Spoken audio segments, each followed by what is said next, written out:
Hello students, welcome back to my YouTube channel जिसका नाम है स्मार्ट एजुकेशन टॉपिक्स।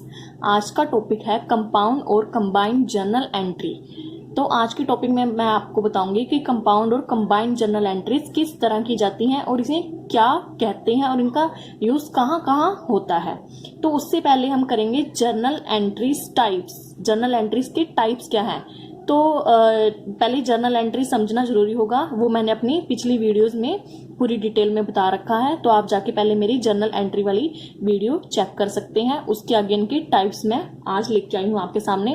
तो इनके क्या टाइप्स हैं? सबसे पहले पर्सनल अकाउंट। कौन कौन से अकाउंट है? Real account, nominal account, 3 types के अकाउंट्स हैं। तो अब पर्सनल अकाउंट्स में क्या होगा? अब पर्सनल अकाउंट्स का मतलब है, मान लो बिजनेस ने किसी पर्सन से पैसे लिए हैं, पैसा लिया, वो पर्सनल अकाउंट के अंदर आएगा। या किसी पर्सन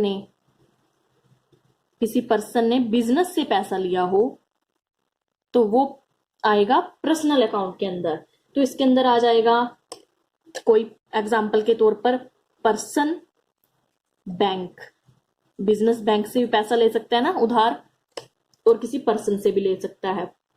तो ये सारे आएंगे पर्सनल अकाउंट के अंदर। Next, real account. Real account के अंदर आएगी जो बिजनेस परचेज कर रही है और सेल कर रही है, वो आएगी रियल अकाउंट के अंदर। तो इसमें आ जाएगा कैश। कैश को नगद लिखेंगे हम।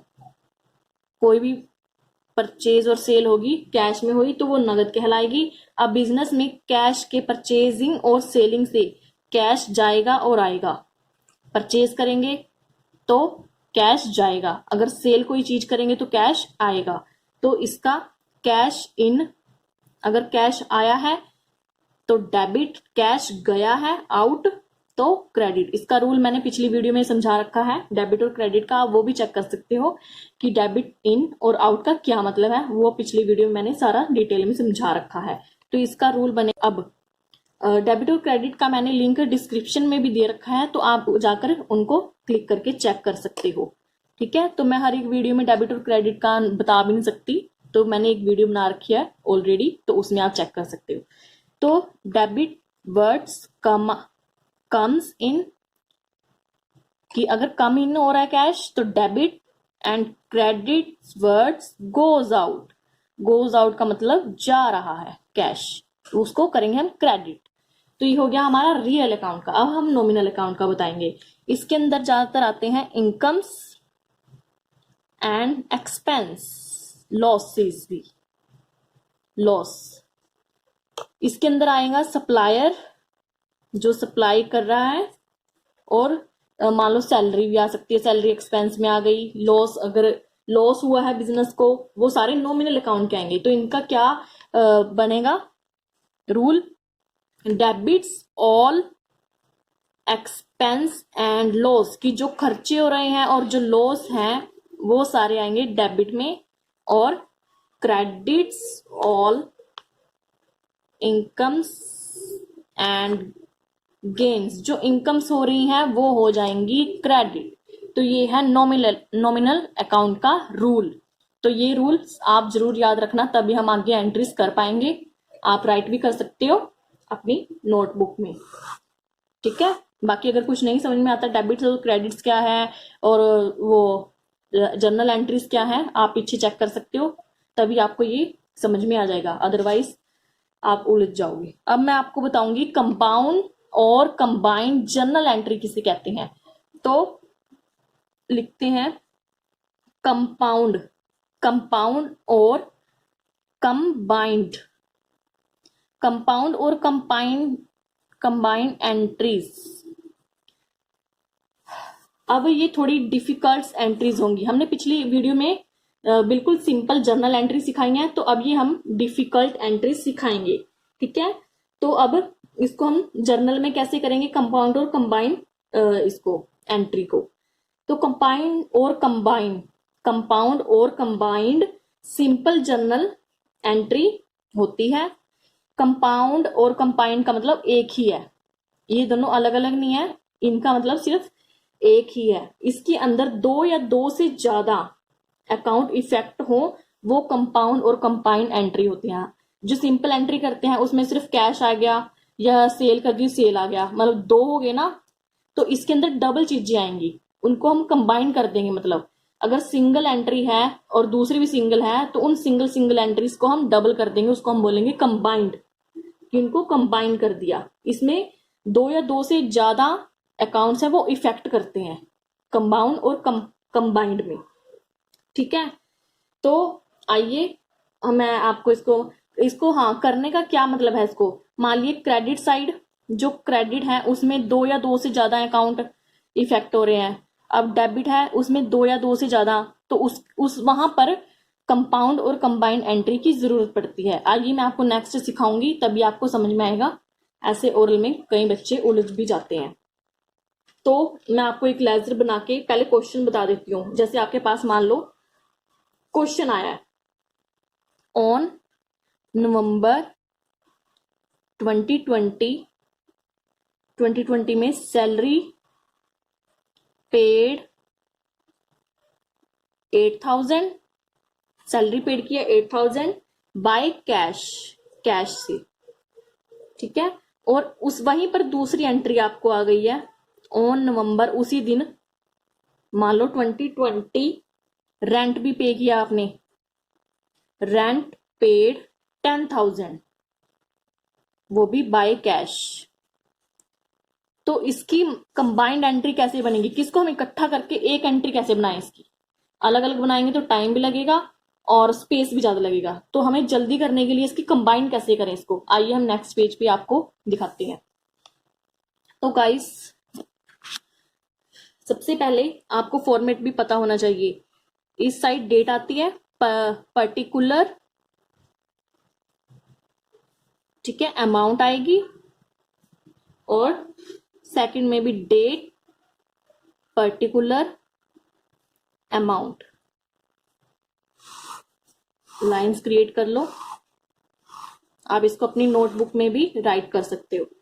तो सबसे पहले डेट की जगह जो भी आपकी डेट होगी आप लिख सकते हो, मैंने 2020 लिख दिया एग्जाम्पल के तौर पर। तो अब हमारा क्वेश्चन क्या था, क्वेश्चन था हमारा कि सैलरी पेड की है 8,000 और उसी डेट में हमने रेंट भी पेड किया है 10,000। तो सबसे पहले हम सैलरी की एक सिंपल एंट्री करके दिखाएंगे आपको, सैलरी की कैसे होगी। तो सैलरी पे की है हमने, पीछे मैंने आपको बताया है अपनी वीडियोस में सिंपल एंट्री का, तो वो ही सिंपल एंट्री कर रही हूं मैं जो पीछे मैंने बताई है। तो सैलरी का salary account debit cash to cash account credit, cash गया है, सैलरी पे की है, कितनी की है हमने 8,000। तो इसका रूल हमें कैसे पता चलेगा, रूल्स के अकॉर्डिंग। सैलरी मैंने कहा बताया था, याद करना, सैलरी मैंने बताया था नॉमिनल अकाउंट के अंदर, नॉमिनल अकाउंट के अंदर यहां सैलरी बताया था। तो उसका रूल क्या था, डेबिट अगर हुआ all expense, debit all expense, जो एक्सपेंस है खर्चे हैं हमारे, लॉस हो गया तो उसको कर देना है डेबिट। और अगर हमारी इनकम हो रही है, गेन हो रहा है हमें कहीं से, तो वो हो गया क्रेडिट। तो हम सैलरी पे कर रहे हैं, एक्सपेंस खर्चे हैं हमारे, तो हो गया डेबिट।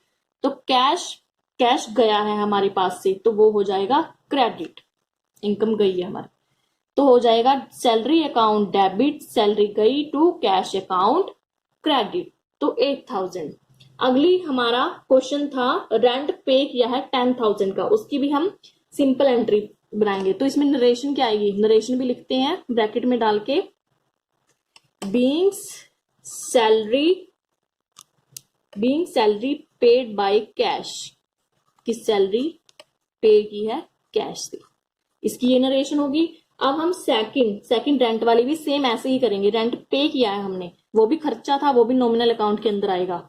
तो rent account debit to cash गया है, तो कैश अकाउंट क्रेडिट, कितना था 10,000,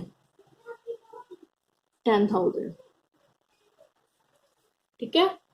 नेक्स्ट कितना बन गया टोटल, ये अमाउंट की टू वो बनेगी रोज, जिसमें 8 इस साइड आएगा 8 इस साइड आएगा, मैंने इकट्ठी कर दिया सिर्फ एग्जाम्पल के तौर पर। तो यहाँ पर 18,000 बन गया ये।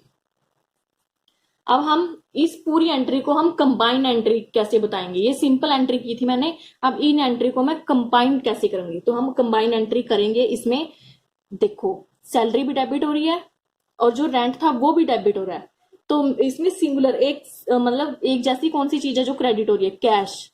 कैश यहाँ पे क्रेडिट है, यहाँ पे भी कैश क्रेडिट है, तो हम इस कैश को सिंगल ही लिखेंगे और जो ये दो चीजें डेबिट हो रही हैं इनको डेबिट ही करेंगे।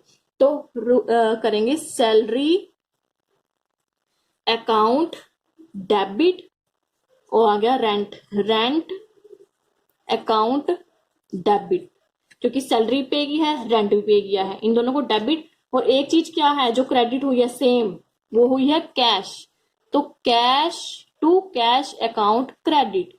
तो सैलरी कितनी पे की थी हमने 8,000 और रेंट कितना था 10,000, टोटल कैश कितना हो गया हमारा, वो दूसरी साइड रो बन जाएगी अमाउंट की 18,000, तो यहां पे भी 18,000 हो गई दोनों इक्वल। तो ये थी हमारी कंबाइंड, ये और ये थी सिंगुलर। तो इसकी वो क्या बनेगी नरेशन, नरेशन बनेगी इसकी बीइंग्स सैलरी, क्या क्या पे किया हमने, सैलरी की है और rent paid by cash, cash से पे की है तो कैश आ जाएगा। तो ये थी हमारी कंपाउंड एंट्री। ठीक है गाइस, तो नेक्स्ट वीडियो में लेके आऊंगी इनसे आगे डिफिकल्ट एंट्रीज की। तो सब्सक्राइब करें, मेरे चैनल को लाइक करें एंड पिछली वीडियो को जाके जरूर देखें, मैंने डिस्क्रिप्शन में उनका लिंक डाल रखा है। Thank you so much.